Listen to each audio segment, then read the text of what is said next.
tu palowin na kempe among na hi tu palowin pil na siam na zong among na hi tu palowin hau na len na zong among na hi tu palowin akip akho bang mam lo hi tu palowin nun ta lung kim thei lo hi leitunga mi pil pen mi siam pen mi hat pen mi min thang pen mi hau pen mi lian pen thu nei pen nai phial zongin anung ta pasian na thei ke ya jesu na nei ke le lung nom na kiching lung nom na tak tak thei ngai tuan lo ding hi tua te hong piang nop sang na pen tom no kaw sunga ding be khi toy manin leitung na dang teng sangin to pa tel zoni to pa lowin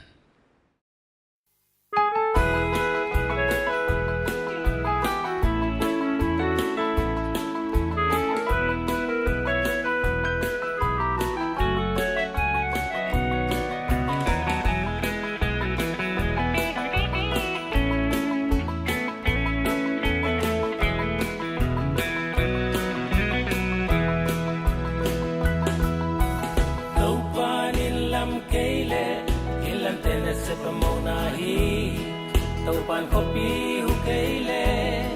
ho chung te china mok na hi nei man til man bek to na tam pi se male hang to pa lo in kip lo ding hi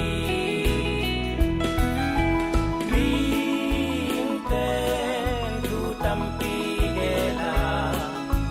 to pa de na bang de kin piang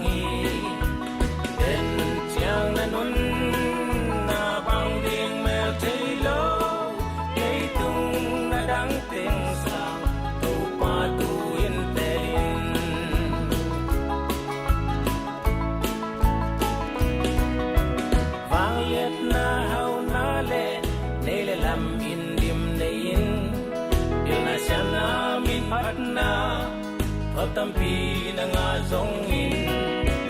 nan nun tak na Jesu nong makai khit ma teng in lung kim hun nei ngei ke te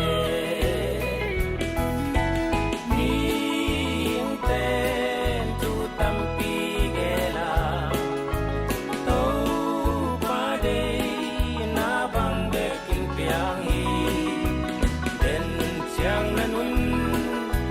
bang ding mel thailo leitung adang teng sa to pa tu in terin